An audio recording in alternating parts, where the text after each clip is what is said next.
What's poppin', everybody? Hello and welcome to Popcorn Culture. My name is Ben Carlin and I am your host. Here with me today is my brother Jay, who will be in every episode. The most specialist of guests. Indeed. Yes, you nailed it this time. Yeah? I'm so fine with this. We're on the same page today. Right, that I am the most special person here. I agree. Wow, I really had to think about that. Yeah, you keep thinking about it. I'm going to tell people that they can decide for themselves if they get one of our person cards, because it sort of lists both options as the other host or the most specialist guest, but the other host has like a strike through.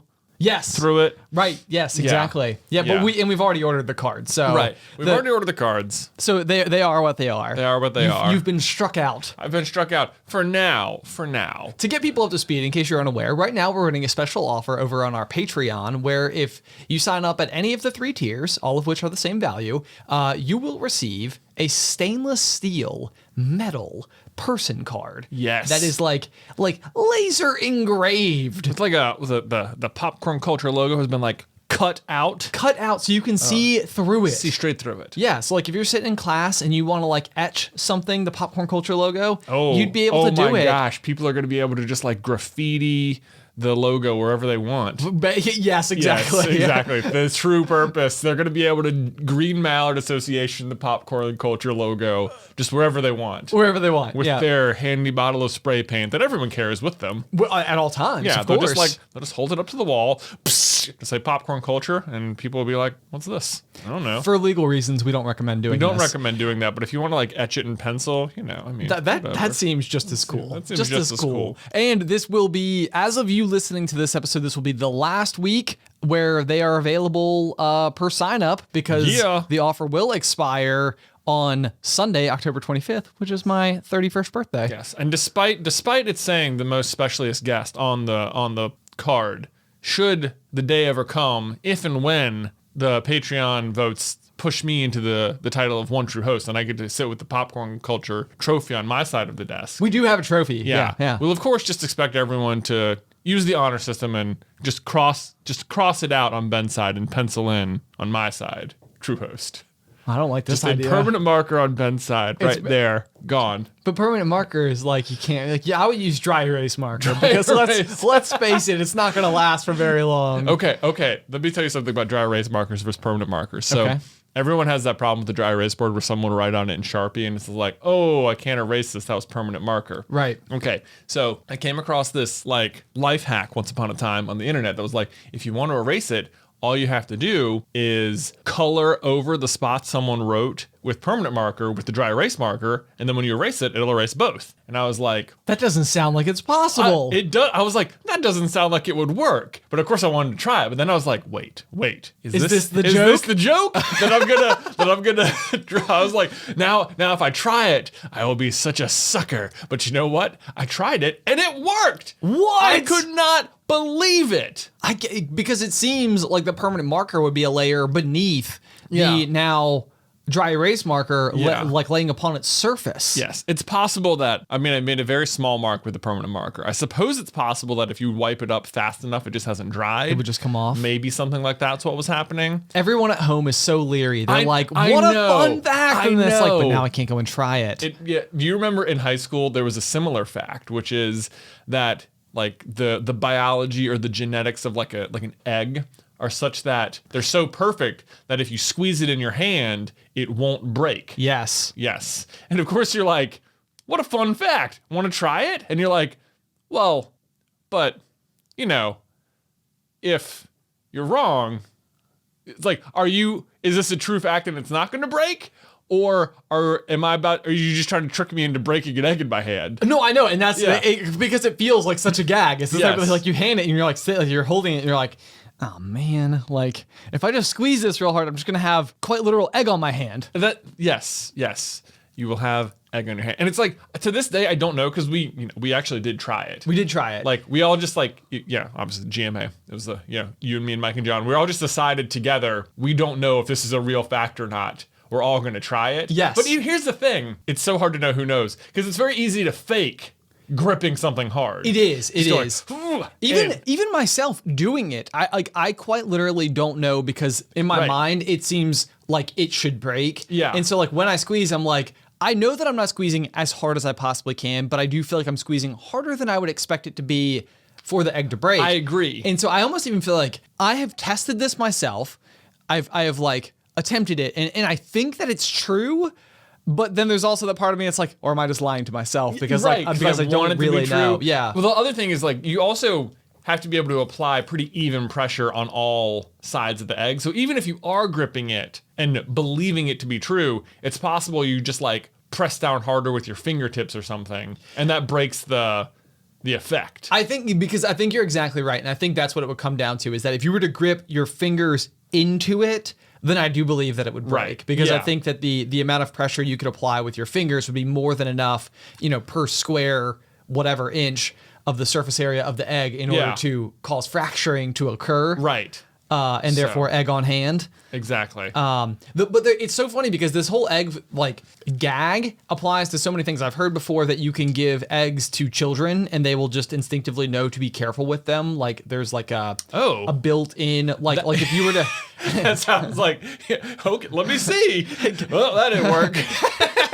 But that's the joke. You could test it with Luke in the backyard just to see what would happen. Well, he knows about eggs. He helps me crack them for breakfast on many days. Oh, okay. So he's way too aware at this point. He likes to crack them, and he likes to use the whisk and stir them up. Okay. And it's actually a weird situation where, like, to me, when I get whisking my eggs, I get like aggressive. You know? Same. I'm like, gotta get that air in there, gotta get that fluffiness. Right. Gotta get that fluffiness. My wife, the Beth, is the complete opposite. She does not like heavily whipped eggs. Like, I know the appropriate way is to like whip as much air in as possible to get the fluff. Yeah. She wants it like just barely mixed up so that like the white and the yellow is still fairly separated as it scrambles.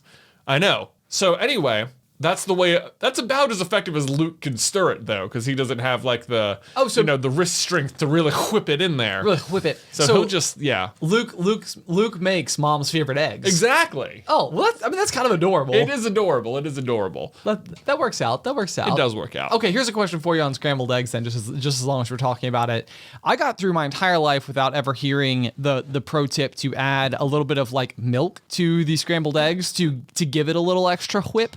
Is it to give it extra whip, or to just give it like extra like creaminess? Well, I don't know. This is a good question. I assumed because if you were to take cream and whip it aggressively, you'd get whipped cream. Well, that's true. I hadn't thought about it like that. as the name. But are you putting like suggests. heavy whipping cream into your scrambled eggs? No, I'm not. But I guess I just assumed that heavily whipped, even 2% milk would foam, would like froth, would add additional aeration to the mix. I guess I was assuming it was more about adding flavor and creaminess rather than it was about extra whip.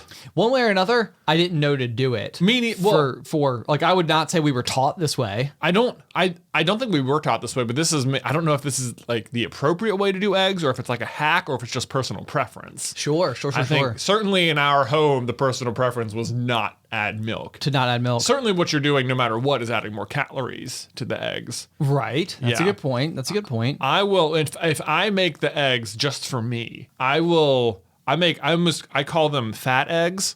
Oh. So what I do with is... a PH? It sounds like a PH. Nope, with an F. Oh, okay. Fat eggs. Okay. So I will put my eggs in, and then I will put milk in, and then I'll also put butter in. Oh, wow. Into the eggs. Then I will whisk for maximum aeration. Okay. Then I will put butter in the pan instead of like oil. You're kidding. No. Man. Yeah. Butter in the pan. Scramble them up. Yep. Real nice, real nice. I'm Then following. get them out. Cheese on top. Yep. Yeah. Also salt at like pretty much every stage. Oh, love it. Yeah. Okay, so one thing about salt that I've been like, I don't know why I don't just order it on Amazon, because I that would be the solution. But I keep seeing in TikToks or like little quick cooking videos and stuff, people using like flaky salt. Yeah. And I'm like, oh man, flaky salt looks so good. And I haven't gotten it yet, but for some reason, the idea of flaky salt just is like, it appeals to me. Yeah. It's like, that does seem like the superior salt. Well, it depends. The salt you use depends on what you're using it on. Oh, I can tell you, at least very appropriately, let me give you a popcorn example here on the Heyo. pop. So I love to make like stovetop popcorn. Yeah. As you might expect, given the name of our show. Right. Yeah, me too. Yeah. We all grew up in the same house. No, microwave popcorn will never be allowed in my house. Oh, okay. Just at all. We don't. If Beth bought it, I'd be like, "This is going right in the garbage. This is ridiculous." Right in the garbage. Right, like, forget it. I am offended you even brought it into our house. She would never. She would never. Oh, go. Yeah. Way to go, Beth. Way to go. Looking out. I wouldn't throw it away. It'd probably just sit there forever. And anyway, not the point. Point is, when I do it, like I pour once you get the oil going, you get your kernels in on the stove. Yep. That's when I put the salt on. Okay. Like while it's in there. And Oh wait, while it's like pre-pop. yeah, pre-pop. Oh, I actually don't do it that way. Oh yeah, That's fascinating. that is the way I do it. Then Okay. you get like this nice even. It gets into the oil and gets all over the kernels, and they just like are. It does add up. Now Lightly that you say it like salted that. everywhere. Yeah. Pro tip, y'all. Pro tip. So anyway, if you watch the Food Network or any cooking amount of shows, whenever they're adding salt, it's always kosher salt. It's always kosher this salt. big coarse. Throw it in, kosher salt. Get your salt dish right there. Right. Boom. Well, let me tell you, I was like, one day we happened to be out of regular iodized table salt or whatever. Sure. So I was like, hey, you know what? We've got kosher salt. I'm just gonna. It's probably better anyway, as if it makes any difference at this point. Right. But it did make a big difference. So Improvement. Or No, worse. no, Oh, worse. A disprovement. a disprovement. Is that Yes. not a word? So I don't know. Like, yeah, basically what happened, I used the same amount of salt. Okay. So, I use like a teaspoon. Okay. And You for the folks at home, the kernels at home, you were making a gesturing method as if you scrape off a flat Yeah. teaspoon. Like so you put it into your teaspooner. Yeah. And then do you hand smooth it? hand smooth it. Hand smooth it, not Yeah. knife smooth it. Not knife smooth it. Okay. Yeah, it's extra dishes. Extra if I get that. Yeah. Okay. Okay. Come on now. As if salt itself is just getting your dishes dirty. Filthy. Yes. When I put it in there, and basically kosher salt will melt, Okay. I think, in a way, and it made everything like way too salty. No way. It was like horribly salty. Okay. In a bad way. And I later learned, I saw some, I don't know, like pictograph online that was like occasions to use kosher salt versus this salt versus this salt. And I was like, wow, I didn't really think there was such a difference or whatever. Such a breakdown. So anyway, if you're making popcorn, stovetop popcorn, regular table salt, this is what you want to use. Okay. Yeah, fun fact. So, all right, this is not. I don't even know if it's a fun fact. This is like another one of those moments in life where I witness something and then I still. It's like the egg thing. Yeah. Like, can you squeeze an egg as hard as you want and it won't break because it's the perfect design? I don't know. Similarly, can you put granulated sugar into a food processor and process it to make powdered sugar? Oh. I don't know. I've never worried about it. Okay, I like this is so I saw the video where somebody was doing this and they were like, fun fact, do people not know this? Like if you don't have powdered sugar, just put it in your food processor and make powdered sugar because it's just sugar that's been like finely ground basically. Right. And like the like all of the logic is there. It's almost like the whipped cream example. It's Yeah. like well I have cream. If I whip it, will I get whipped cream? Right. Is the title that descriptive? It's a marketing word, not like a descriptor. Right, it's like it describes the consistency of this, like of jet puffed cream, effectively. Right. It's like it's not the process. I can't take a crunchy Cheeto, whisk it up really good, and get a puffed Cheeto. You know, Right. like you just blow it with your leaf blower. You get a Cheeto. Boom! Cheese noodles. dude, actually, That's the thing you can put on TikTok. Be like, do people not know? do This people is how not they know? make cheese Like, noodles. This is how it's done. It's just Cheetos, leaf blower. You just put it like the tip of the leaf blower into the bag, fire it up, and like whatever comes bursting out the back of the bag. Dude, you have to make this TikTok.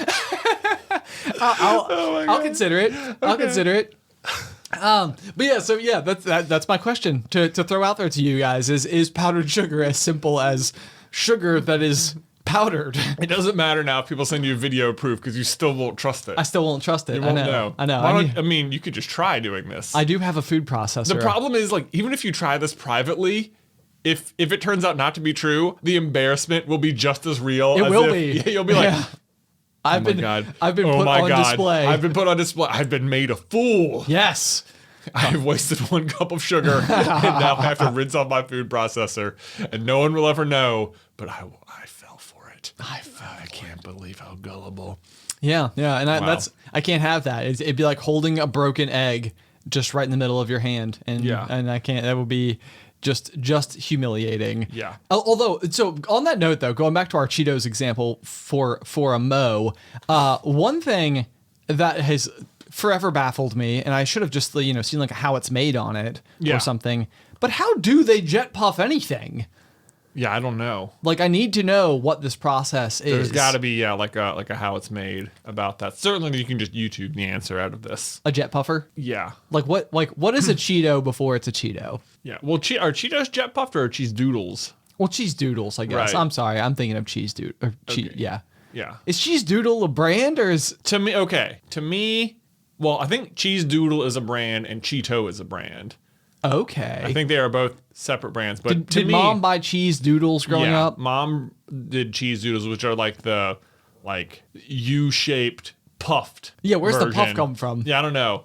Or does it start puffy and the Cheeto is like the condensed? Hang on, let me get that again. Does it start puffy? And then, so like the hard Cheeto is almost like a vacuum sealed puff. Exactly. You just put your cheese doodles in a vacuum. Turn that leaf blower on backwards, suck the air clean out. Condense it down. That's the thing. All cheese doodles can be Cheetos if they try hard enough. And vice versa. Apparently. This is how it goes. It is kind of a very what came first, the grape or the raisin type of question, is it not? The grape definitely comes before the raisin. Well, but we know we've seen grapes before. Yeah. But what is the grape in the analogy of the Cheeto? Oh, right. Which one is the grape? Right. Is the cheese doodle or the Cheeto the grape? Yeah, I don't know. We're getting real deep into food science. Speaking of which, do you have a corny joke for us today? I believe that I do have a corny joke. It's okay. It's a little interactive, if you will. Oh. So I have this actually came from a kernel. Okay. The question is, if you could have any superpower, what would it be? And your answer needs to say, I would control an element. I have to say I would control an element? You have to say, I would control an element. I would control an element. The element of surprise! That's how it's written. In all caps. Amazing. Yeah. Now you have to tell them how to answer. Yeah, you have to tell them how to answer. Yeah. And then it's the element of surprise. I get it. Yeah. Yeah. So you really have to like stair step this joke. Oh yeah. Which I did. I think you did expertly, as far as I'm concerned. Yeah. This sounds like the less effective version of interrupting Cal. Yeah, I know that. Okay. Which is the best knock knock joke, by the way. Interrupting Cal. Moo. Yeah. Yeah. No, I get you. Yeah. I get it. it. Okay, so on that note, what superpower would you actually have, though? This is not a corny joke. This is me just asking you. Are you gonna yell element of surprise again? Jay, do you think the element of surprise could be a good? Let's explore that for a moment. The element of surprise. That's your superpower. I actually believe it would be useful. I think it would. I mean, how many times in a show or a story? What? Sorry, I'm just imagining the element of surprise. Like, in my mind, that is the name of the superhero. Like, the superhero's name is the element of surprise. And beware! And it's the also element of it's also the character's declaration at all times, because the way that it would work would be you'd like watch the villain like about to commit the evil act, and then just unexpectedly the element of surprise shows up. There's no build up whatsoever. That'd be such an interesting show where every single episode you're just like watching someone go through their life setting up some sort of plan, and all you know as the viewer is that at some point the element of surprise is going to burst into the room and do something, but you never see them off screen, like off at home. Right. Doing their thing. It's just all of a sudden, boom, the element of surprise. It would leave you in anxious anticipation for every single episode, all of the time. All of the time. But see, okay, this is what I want. I want to start something here. I want to start the idea that this is the best superpower. Okay. Because this is a question people always ask, and I feel like it's such a funny response. My superpower would be the element of surprise. No one ever sees me coming. No, especially because if you're like equipped for it and someone's like, yeah, like, hey, what would your superpower be? The element of surprise. Like, it almost comes with its own element of surprise. like It does. the speed at which you answer the question Right. is the element of surprise. You have to be ready. And then like you could ask the person after doing this to them, like, you were surprised, weren't you? Just like bask in the glory of that. There's nothing better than being surprised. Yeah. Well, that's always, it is like, yeah, whenever you're reading a story or like watching a show, you know, you'll always have someone rationalize that despite, well, there's 6 of us and 10,000 of them, but at least we have the element of surprise. Yeah, exactly. It's such a strength. I know. It's like, I have no idea. They don't see it coming. We can, you know, that's how Ramsay Bolton defeats Stannis, right? He's just, hey, you want to wait for the battle to start? How about I roll these giant flaming boulders into your entire camp with 6 guys in the middle of the night? Element of surprise! You lose. You lose. Yeah. Yeah. See, I'm telling you, it's powerful. It is. If anything, it's OP. It's People are going to be like, oh, you can't say that. It's OP. Like, it's like super speed. Yeah. Isn't that like the actual, like when it comes down to it, like the only thing it can beat a speedster is another speedster? If you watch The Flash long enough, for sure, all problems can be solved by running fast. Yes. Well, it almost seems like for all superheroes, it always seems like their strength ends up being beneficial in some way. Yes. But like the Flash can manifest almost any power he wants by running fast. Right. You know? Right. Well, because the thing about running fast and fast enough, or the ability to move with that like rapid of motion, is that you can effectively like stop time. Yes. Because you start dealing with like such relativity. You can even reverse time depending on how fast you're going. That's frustrating. You can enter and exit time whenever you please. This is I feel like it's reached the point where I'm uninterested. Yeah, see, It's OP. This is Like the element of surprise, of course. That is true. No matter what superpower you're against, at the moment of victory can always be ruined by the element of surprise. Right. Yeah, that's my superpower. That's why nobody ever expects it. Yeah. It also makes for the least satisfying stories ever, because we, the audience, also have to be fooled by the element of surprise. Right. And therefore, like, there's no build up to it. Right. Like, we can't know what their plan is. Would it always like manifest itself differently? I believe it would. Yeah, this is like when people's power is like, I'm lucky, and you're like, that's not a superpower, but in fact, they demonstrate that it is. Right. Yeah. Exactly. Yeah. It's kind of, I was considering that same thought. Like, is the element of surprise just the same thing as being lucky? Like, Right. it almost always means that you are going to be in the right place at the right time in order to enact the element of surprise. Right. Yeah. Well, like you have no control over the element of surprise. Life will just dictate you to the right spot. Surprise! Would that be their catchphrase? I don't know. Okay. I'm totally in on this, though. I'm totally in on the element of surprise as the superpower. Yes. That's fantastic. Maybe we have talked, I think on Dear Hank and John, they always have like the interjection periodically. It's another podcast where they'll say like, oh my God, it's burning. Right. Yes. And like, because people were listening to the podcast while cooking, and Yeah. it was like their way of like helping remind people. Remind the people. Yeah, exactly. that, Maybe- hold on. Stop what you're doing. Check the stove. Oh my God, it's burning. And before you know it, it's the element of surprise. Element of surprise. Yes.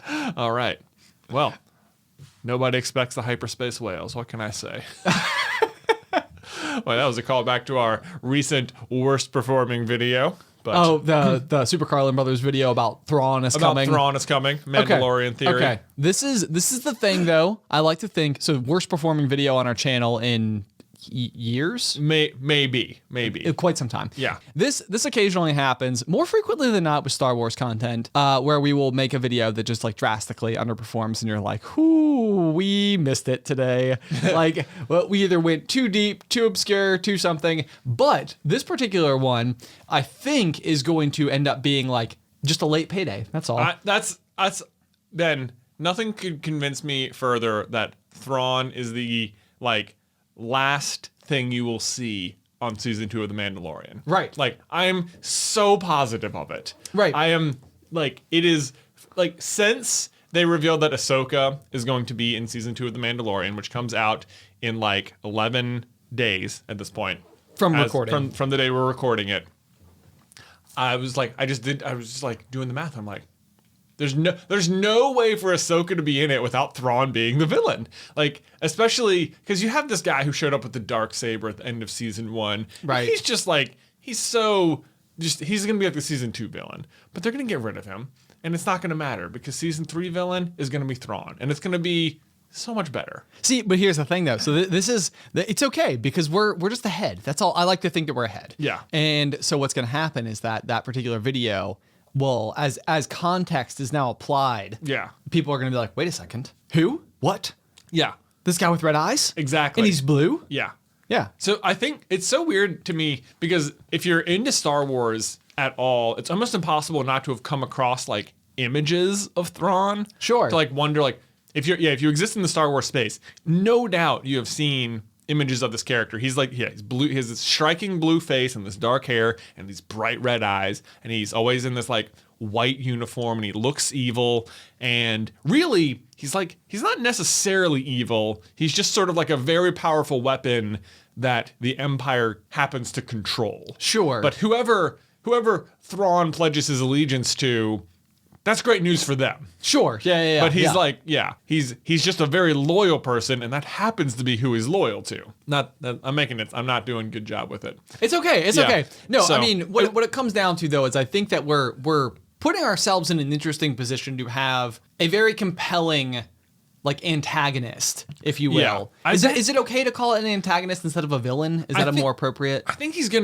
my guess is that he's gonna serve maybe as more of like a maybe not villain. Yeah, but like I don't know if like anti-hero is even the best word, but I think he is like the heroes will reluctantly have to work with him. Okay. And he will be helped because the Empire will be gone. So like what his motivations are going to be questionable, but no doubt I'm calling my shot right now. It's totally going to be Thrawn. He's coming. Okay. You just wait. Okay. You wait, Star Wars people. the 7 people who are still with us. 7 people who are still with us. They're like, hey, I didn't see that coming. You know why? Element of surprise. We came full circle. We did. It all worked out. It all worked out. Nobody expects the hyperspace whales. Do you also, we'll just continue down. Do you have a fun fact about coyotes for us? And now, a fun fact about coyotes. I'm excited. I know. It's so great. Actually, the fun fact about coyotes just sneaks in with a total element of surprise. So I actually think this is just interesting about coyotes because they don't have like a specific environment that they're found within because they are highly adaptable to all environments. Really? So they exist like worldwide? I think mostly they exist in North America. Okay. As like the primary region in which they exist. But I just think it's interesting because they will eat anything. They're scavengers. And so it's like I think more commonly they're going to live like in deserts and grasslands and forests and stuff like that. Like where you would expect there just to be more food than barren wasteland. Sure. Anyway, but yeah, no. Just coyotes. They can huck it wherever they go. They're just, They're ready. They're adventurers. Yeah. But okay, here's the thing. So coyotes are not dogs, and dogs are not wolves, but we have dogs. Yeah. Right? Yeah. Okay. I think I was like unexpectedly like older in life. I think I was like maybe like 23 when it finally occurred to me that dogs as we know them are like, they don't exist in the wild. Like, oh, right. Like there's no such thing as like stumbling upon like a wild Yorkshire Terrier. Sure. Like they're not just out there feeding on mushrooms in the hills of Ireland. Yeah. Or something, which is what I imagine they would do if they were wild animals. There are specific dogs that do the mushroom hunting. Oh, okay. In Ireland. I was not actually making a reference to that. That is just a happy accident. Okay. But or like a pug, for example. Yeah. What's a pug's natural habitat? Right. How does it hunt? It sure don't. It can barely breathe.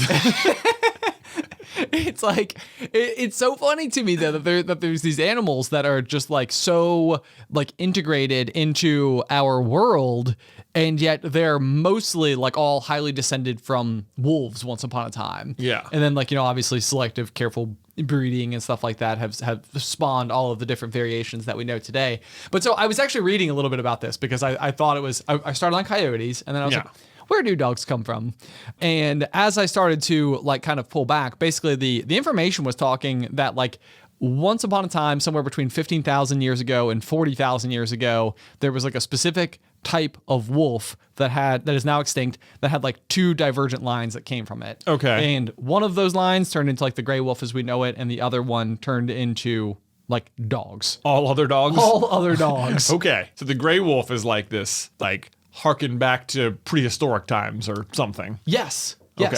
But like it's interesting. It's like a shark. It is like a shark. Wow. A land shark. A land shark. Like the beer?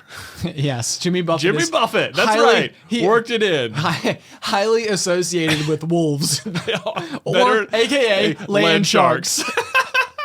Oh my gosh. New superhero idea. Land shark. He's like Wolverine. Wolverine. Oh my god, that's not even a good reference because a wolverine is an animal in itself. Yeah. So that's maybe not the best example. What I mean by that is that it's more wolfish in characteristic. So wait, is land shark's superpower the element of surprise?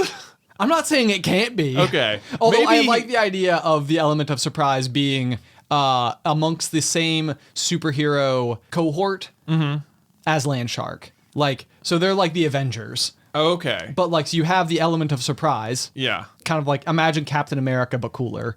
And then you've got Land Shark. Imagine Wolverine meets Remus Lupin. Okay.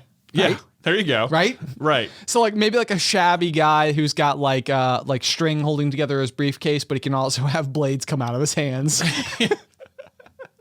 Like land shark, but he has to be like wolf-like. Is the fact that does anything shark-like factor into it, or is it just solely wolf because wolves are land sharks? I don't think any further explanation is needed. So there's no shark abilities. But as a nod, he wears a shark tooth necklace. Ah, okay, I like that. Yeah. It's trendy, you know. They're coming back. He's shark tooth necklace is coming back. Yeah. So no, that's like his one nod to, you know, sharks. Right. And his superpower is mostly just that he has like wolf instincts. Jay, he hunts alone. By himself. He is the gray wolf. With his partner, the element of surprise. That's right. That's really how he actually gets all of his prey. He's just the distraction. Right. And then all of a sudden, boom! Element of surprise. Element of surprise. Comes in. It's amazing that now we have made even though we have a fun fact about Coyote section in the podcast, now we have a wolf-themed superhero. Yes, we do. Yeah. Yes, we do. No one saw that coming. They really didn't. People came into this episode, they were like, what'll it be today, boys? Yeah. A cup named Fred? No. Two new superheroes. Two new superheroes. This is the thing though, because so many superheroes' names are like copywritten, it's hard to come up with new good names. Yeah, I think even like Elastigirl, they had like that was already taken. Or something. Oh, and like it became like for the Incredibles. Yeah. Yeah. So it is actually, I'm kind of shocked Mr. Incredible wasn't already taken because it just seems like such low hanging fruit. It does. But it's interesting. I'm actually watching the television show now called The Boys. On Amazon. Which I feel like I just pronounced it like BOIZ. Yeah, the boys. The Boys. So far, I'm still not exactly sure who the boys is, if it's supposed to refer to the Soups in the show or our ragtag band of misfits. Probably them, if I were to shoot my guess out into the world. Okay.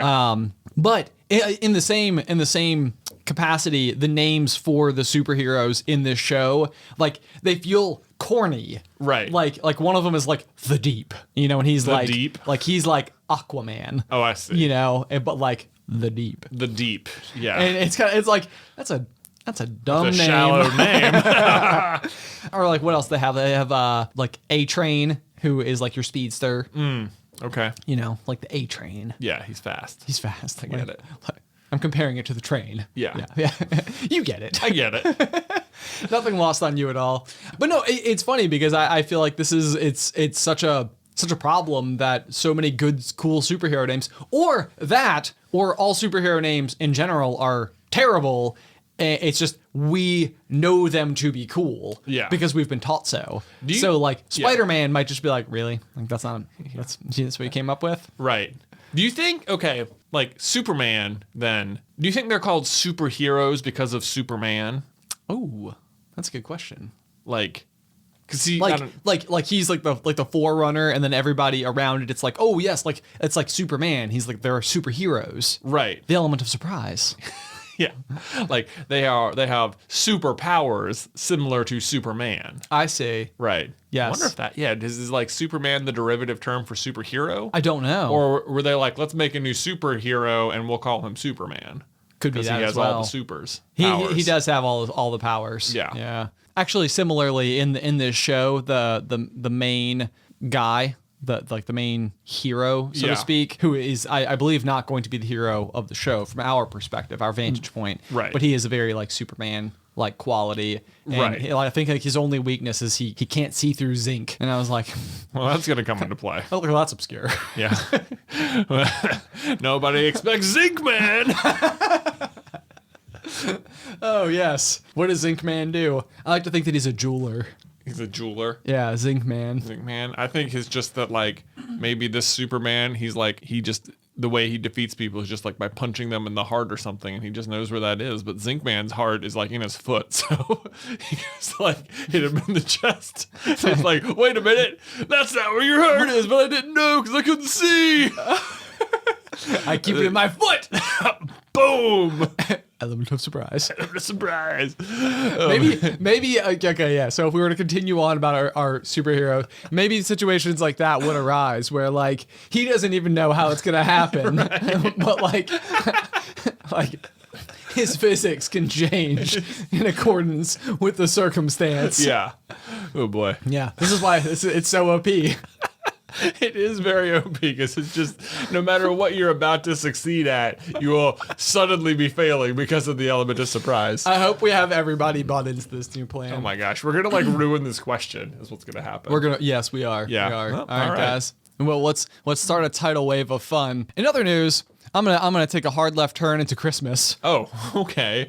Here on October 19th. Oh yeah. Yeah. It's never too soon. Okay. Okay. First, I'm going to start by saying this. I think that there is the majority rules on Christmas music that literally flips every 3 years. So I think nostalgia wins out for 3 years, and then cynicism wins out for 3 years. Okay. And let me paint you a picture. So basically, every 3 years, it is either acceptable or not acceptable to start listening to Christmas music as soon as November starts.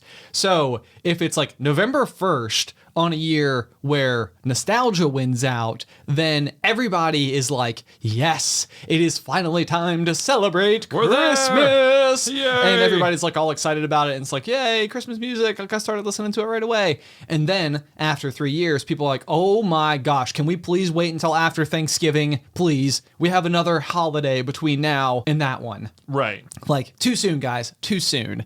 Too soon. I think that right now we are still existing maybe in what is the third year of nostalgia. Okay. So next year, my prediction would be, so this year, people will still be excited about Christmas music on November 1. Okay. But next year, no, sir. No good. No, sir. Now it's too early. People will be like, guys, come on.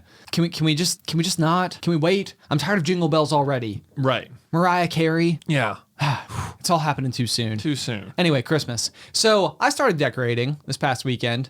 We still have skeletons in our yard currently. Okay. But I have, since I've lived in my house, I think we talked about this on the last pop. Yeah. I've been like very excited about decorating it for Christmas because it's very Christmas like gingerbread house shaped. This might have been an after the final pop, but Oh, okay. Well, in that case, I'll catch people up. I want to decorate my house really well, and every year I've like taken steps to get closer to my ability to do this. Yeah. But part of the problem I always had was that like I didn't have a ladder that was even remotely tall enough to tackle the main roof line of my home. Okay. And if you can't get the main roof line, like what's even the point? yeah, it looks like you just copped out halfway.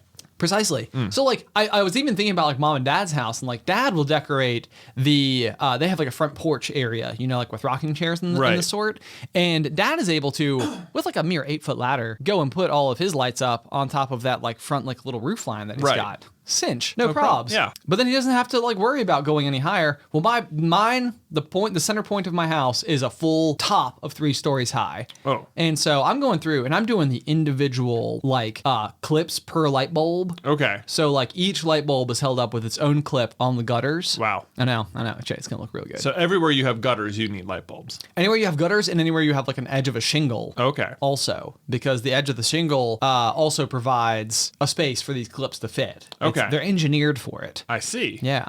And so I'm like very excited. There's actually one house just down the street from me that every year they have like perfect lights. Like everything is like so situated and even and in a straight line. Yeah. And it's just absolutely fantastic. And so this is trying to one up them. Absolutely. In true neighborhood fashion. If this is not where Christmas lights were born from, like I'm convinced that at one point in time somebody brought like a desk lamp out and put it in their sidewalk and they were like, hey, look at this. How festive. And then someone Christmas else was like, lights. that's it. I'm putting 2 out there. That's it. And then, you know, before you know it, people are like, you know what? I'm going to wrap an entire tree. Right. I'm setting it to music. I'm setting it to music. Yeah. Yeah. We're going to have to worry about like planes landing in our driveway because there's that much landing gear involved. I think landing gear is actually the wheels, not the lit runway, but you know what I mean. Yeah, I see what I know what you mean. Yeah. Right. So anyway, Alice could not believe that I was like so gung-ho about this, but literally like all I wanted to do all weekend was to get my bulbs, attach them to my clips, which you have to do inside the house. Like, do some prep work, okay? You have to attach the clips to the bulbs inside the house? Inside the house, yeah. Oh, interesting. Instead of putting the clips and then putting the bulb on it, on the gutter. No. You do it inside, and then once you're up on the ladder, it's just like clip, clip, clip. I am surprised you didn't buy bulbs that have clips on them. No, as far as I know, that doesn't exist. And if it does, darn it. Well, let me just tell you, Ben, that I have strung up lights around the deck, around my house for year-round twinkle effect. Oh, yeah. Oh, yeah. If you're sitting out on the porch, you want to turn on some twinkle lights. Very nice. I have seen it. It's a very good effect. Yeah, I think I compliment you every single time I come over. Thank you so much. Looks so good. Well, in the process of stringing them up, I was actually it was a very easy task because the people who lived there before me, I think, did something similar. Okay. And so they had like screwed in a bunch of little like hooks, like every 2 feet or so that I could just like rest the cord in. Oh, I'm so jealous. Yeah, but every now and then I would luck out and one of the bulbs would line up exactly with where one of the hooks was, and there just so happens to be like a little clip on the back of every bulb. Oh, sure. And I was like, I don't know why there are clips on all these bulbs. Like, what would this be for? But every now and then I'd just be like, well, this is going to hold in place real well because the wire will sometimes get like blown off the hook, which isn't a big deal because there's so many. Sure. But there's like just a little slump in the lights. I just got to go fix it. Right. But so it occurs to me that maybe there are lights with hooks on them or with clips on them. Well, maybe not the hooks that I want, Jay. Okay. Well, you ever consider that? I did not consider that. I just don't want to put all this work into something and not have it be worth it. I'm sure it's going to be worth it. It's going to look really good. It's going to look really good. So anyway, I have a 22-foot ladder, and so I was like, okay, this is going to be perfect. I'll finally be able to do this. And yesterday, my neighbors across the street are sitting out on their porch watching me like struggle with this. I have like one of those little giant ladders that can be like folded and manipulated. So like it's just like I can pick it up and walk around with it. I can put it in the back of my car, no problem. But you can also like extend it to be like really tall. Yeah. But like when it's really tall, very cumbersome. Yeah, I see. And I'm not very tall in the scheme of things relative to a 22-foot ladder. Sure. And so I'm like fumbling around with this thing like crazy, just trying to like prop it against my house to see whether or not I'm gonna be able to reach the top. And it's like 10 feet short. Oh, not even close. It's not even close. Right. So like at the very tip top of my ladder, if I was like standing on my tiptoes, which I would never do. That'd be so dangerous. So dangerous. I would still be 4 feet short of being able to reach the top of my roof. So Allie's like, well, you're just gonna have to go on the roof, which I'm like, there's no way I'm going on that roof. It is so steep. Right. So now I'm left with this problem of like, I'm gonna have to go in literally. I'm not even gonna lie to you. I debated on like renting a bucket truck. Yeah. Because my first thought was like, well, that would be the easiest way to like get out there and have like one of those things that you could use to like work on a power line. Yeah. But like, just go lift right up. Right. Super handy. Also seems very expensive for a day rental. So I was like, I could probably just rent a large ladder, which is in fact a thing. Okay. But a 32-foot ladder, at best is going to be half that length, which is like 16 feet, which is like longer than my truck. Yeah. Oh, so how do you transfer it? Yeah. And so it's like, I'm like down this like total rabbit hole of problem after problem after problem. And I'm like, how do people do this stuff? Like, how committed are people? How much have I been underestimating the energy that people are putting into their beautifully crafted holiday home decor? Apparently a lot. Well, I have some experience with with like a ladder situation, as it were. Our younger brother, when he bought his house, it happened to come with a giant ladder, the kind of which you are describing. Yeah. Come with, meaning that the previous owners left it in the backyard. I assume because of the exact problem you're describing, which is how do you move it? Yes, it's a big problem. So anyway, one day at my old house, I went to go turn on the lights in the dining room, and for whatever reason, some bit of circuitry happened to just not be working. It was on the fritz. It was on the fritz, and it was not, it wasn't like, go switch the breaker to off, on, now it's back. And it wasn't just the dining room. It was like whatever was controlling this was like my bedroom, the dining room, and like the out. It was like this weird set collection of lights that just stopped working all at once. Okay. It was very, very annoying, especially, at night when it would get real dark. Oh, yeah. I hear lights are useful at night. You know how lights work. Yeah. So fortunately, my father-in-law is like an electrician by trade. So he came through and looked at it, and he's like, well, I think we're gonna have to do this complicated thing where I run wires up the side of your house and blah, blah, blah, fix this. And in the end, he totally was able to do it. But part of it meant he needed big ladder so we could reach the appropriate window. Sure. Yeah. And I knew Tyler had this ladder. And so part of the problem was indeed, how do we even get the ladder from Tyler's house to my house? Not even a mile apart. Not even a mile apart. And I mean, it was like we ended up just sort of like resting it on top of one of the cars, tied it down as best we could. But let me tell you that even in that little drive, there's tons of these tiny little hills. I mean, I thought for sure we were going to lose that thing. Oh my God. And then not only that, you think it was cumbersome moving your present ladder around. I mean, even if you managed to get to your house, you're going to need a second person just to set it up. Yeah, at least one other person. So good luck with that. I could tell you that having moved out of that old house, I too left the ladder. No way. So it's just there. Can I just go ask the people? Be like, hi, my brother used to live here. Can I have the ladder back, please? Yeah, it's in the backyard against the fence. It might be overgrown with weeds. You may not even know it's back there. You might not even know it's back there. Can I borrow it? I will bring it back. I will bring it back. It's super funny because I was about to say, like, I don't understand why we're not taught more about ladders in school. And I just finished watching the TV show Community, where they like kind of hilariously have a class called Ladders. Oh, do And now they? I'm like, I kind of get it. I kind of get it. Like Ladders is hard. Ladders is hard. And also, like, I was thinking about this yesterday because as I went and pulled out my my second ladder, my smaller ladder, to like plug it in so I could see if the lights were all working, which they were, thank goodness. That was like one of those where I had like spent like 2 hours doing this thing, and I was like, oh my gosh, if it doesn't work, it's gonna be such a bummer. Right. It worked, so that was all good.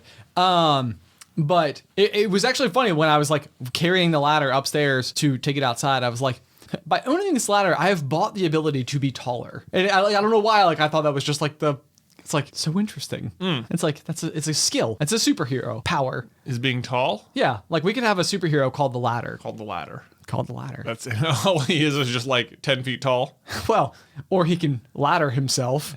There are different types of ladders: folding ladders, extension ladders. So he like unfolds into a taller person. He could be a step stool if someone needs one. It's like, reach cereal on top of the fridge. Yeah, it's like, do we have a step stool? I got you. Let me go get ladder. Let me go get ladder. He just kneels down like a regular person. Yeah, you stand on his back. Like, I got you covered. Yeah, we have a guy for that. We have a guy for that. We can just use the... You do anything else, or... Just wait. Yeah. We're going to be in the middle of a fight, and you're going to be like, oh no, I got my arrow stuck up an extra 8 inches and I can't reach it. I'll be like, I got your back. Jay. And then it'll be like, step on mine.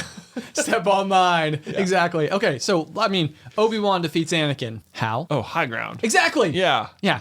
People at home thinking ladders. That's not useful. Okay, the reason you think ladders aren't useful is because we've become so accustomed to the idea that somehow, some way, our hero managed to get up on top of like a building, and it's like, how'd they get up there? Yeah. That's like, I want to watch the part where they're struggling because like the gutter came undone. Yeah. It's like Christmas Vacation where he grabs the gutter and like the ice is frozen in it and it shoots across the yard and lands in Elaine's bedroom. Yeah.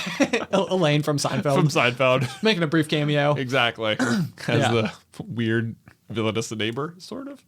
Right. Antagonistic neighbor. Just kind of mean. Yeah. Yeah. Yeah. Why is the carpet wet? Todd. Yeah.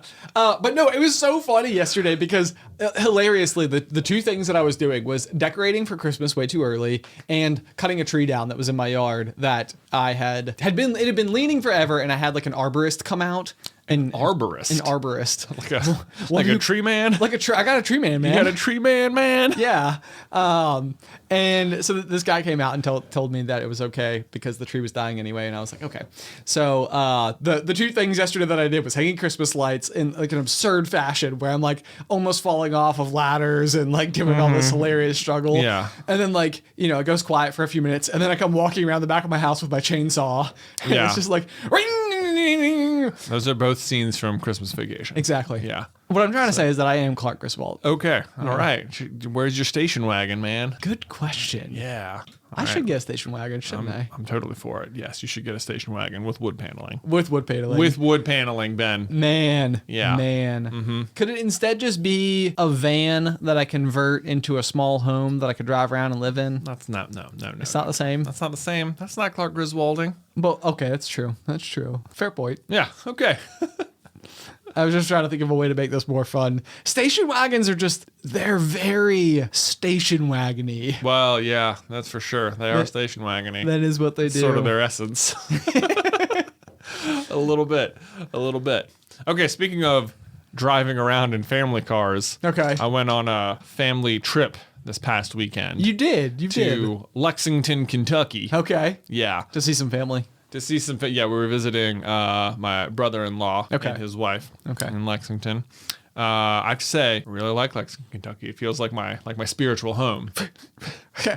Really? I mean, we've talked here about how I wish I was more involved with horses. Oh, yes, yeah. Yeah, right. Did you get closer to that goal? Very much closer to that goal. And let me tell you, Lexington is like literally like the horse capital of America. Okay. Like we went to the national, I can't even, man, am I going to remember the name? The Kentucky Horse, hold on. I can't even remember the name.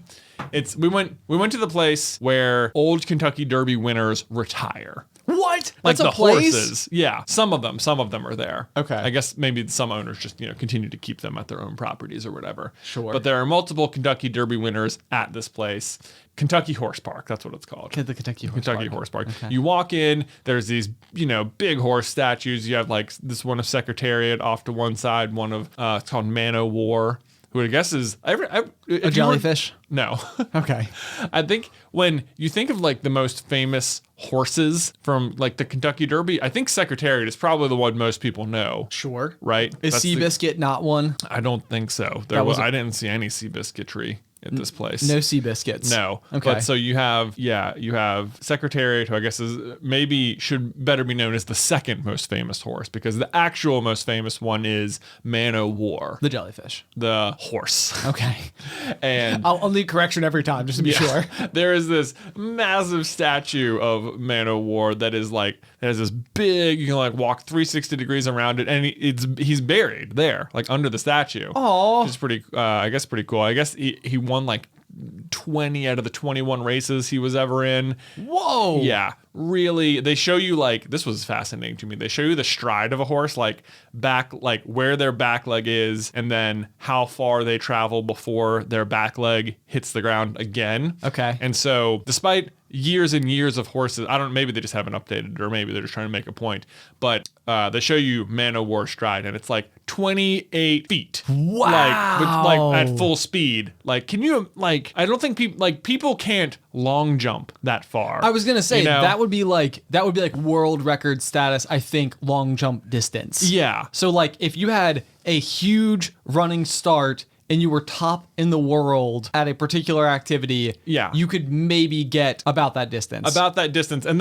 then you'd be at a complete dead stop. This is how far a horse is traveling every couple seconds, like per stride. Unbelievable. That was really cool. But so anyway, we go to the Kentucky Horse Park, and I would say that, this particular facility, it's probably like, it's called like the Horse Center of America or whatever. But as far as the amount of interaction you can have with horses, I wouldn't say it was like top tier. Okay. Maybe if you own a horse, it's better, because there was plenty of people doing some sort of competition in like the big main center field. Okay. I don't know what that is. Is that like dressage or something? I'm not sure. I don't know. Jay, you're the horse guy. I don't know. I need to get more in. But there was some sort of competition happening down there. Those horses looked very fancy.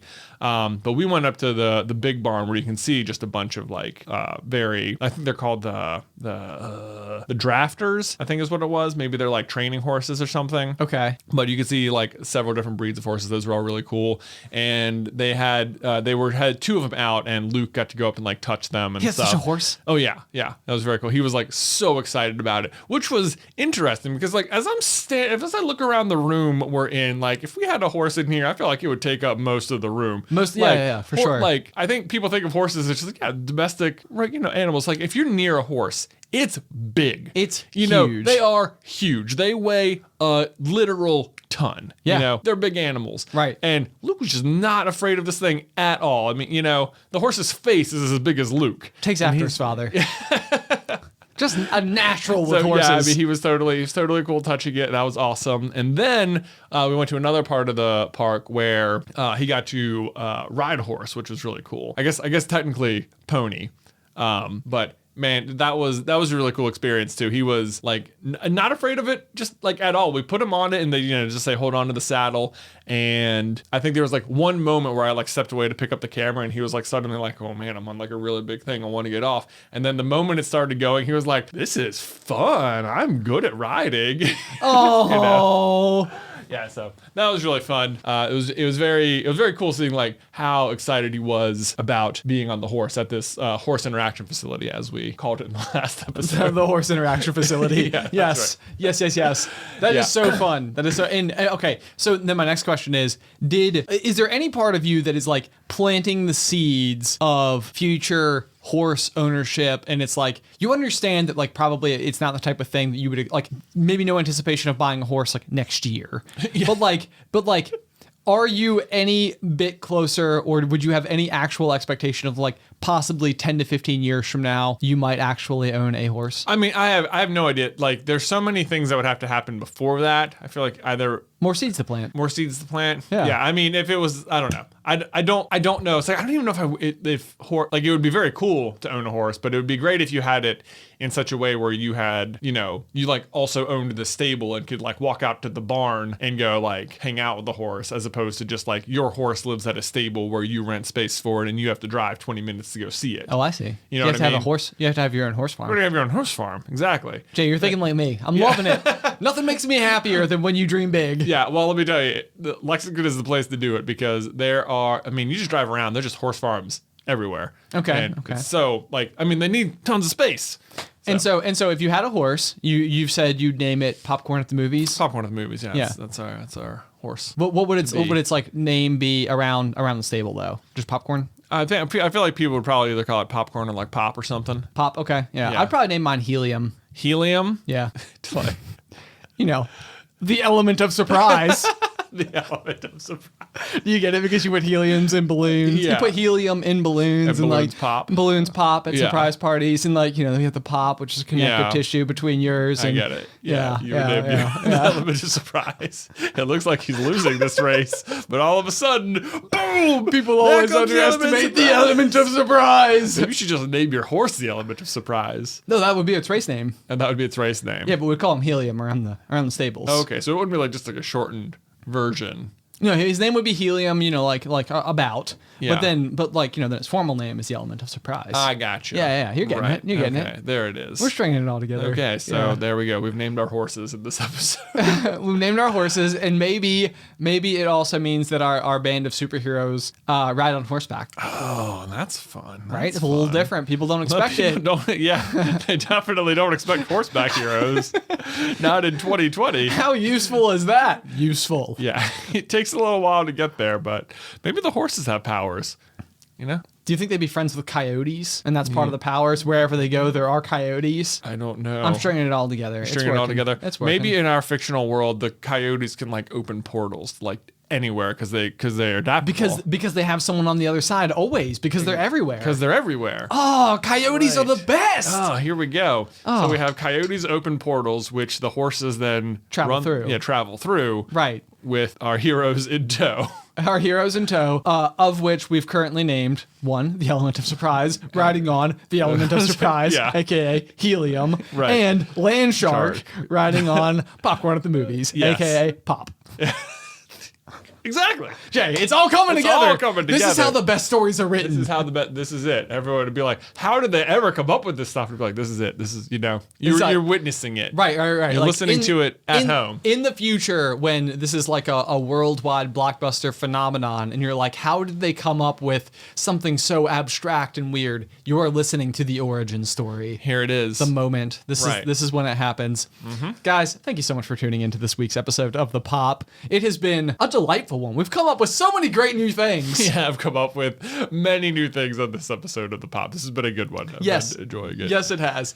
If you guys would like to go and check out that new special offer that we have happening over on our Patreon page, we are having fabricated metal person cards, which are going to be like laser engraved. It'll have all of our various titles abound.